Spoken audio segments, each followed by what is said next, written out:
Welcome back to our channel. இன்றைக்கி நம்ம ஸ்கின்னில் இருக்க டேன் ரிமூவ் ஆகிறதுக்கு 3 பீட்ரூட் ஃபேஸ் பேக் தான் பார்க்க போகிறோம். நீங்கள் இப்போ தான் ஃபர்ஸ்ட் டைம் பார்க்குறீங்கன்னா சப்ஸ்கிரைப் பண்ணிக்கோங்க.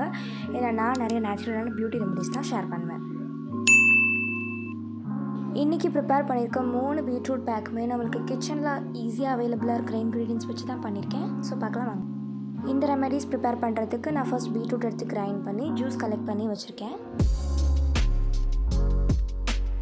ஃபர்ஸ்ட் ரெமடி ப்ரிப்பேர் பண்ணுறதுக்கு நான் ஃபஸ்ட்டு முல்தானி மிட்டி எடுத்திருக்கேன். முல்தானி மிட்டி நம்ம ஸ்கின்னில் இருக்க ஆயில் எல்லாம் ரிமூவ் பண்ணும்.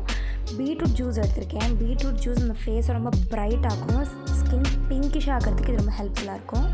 நெக்ஸ்ட் வந்து மில்க் ஆட் பண்ணியிருக்கேன். மில்கில் நேச்சுரலாகவே ப்ளீச்சிங் ப்ராப்பர்ட்டி இருக்குது. இது மூணுமே சேர்ந்து சூப்பராக நம்ம ஸ்கின்னில் இருக்க டேன் எல்லாம் ரிமூவ் பண்ணிடும்.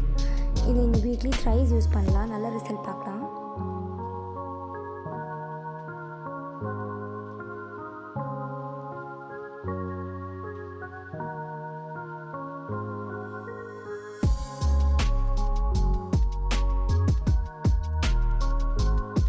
செகண்ட் ரெமடி ப்ரிப்பேர் பண்ணுறதுக்கு நான் ஃபஸ்ட்டு கர்ட் எடுத்திருக்கேன். கர்ட் நேச்சுரலாகவே நம்ம டேன் எல்லாம் ரிமூவ் பண்ணும்.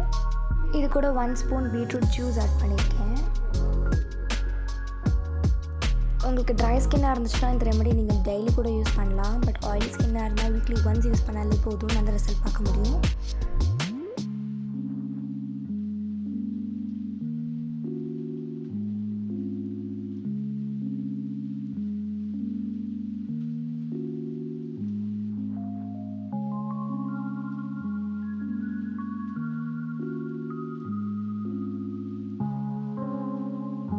தேர்ட் ரெமடி ப்ரிப்பேர் பண்ணுறதுக்கு நான் வந்து கடலை மாவு எடுத்திருக்கேன். என்கிட்ட கடலை மாவு இல்லை, அதனால் நான் கடலை பருப்பை கிரைண்ட் பண்ணி கடலை மாவை எடுத்து வச்சுருக்கேன்.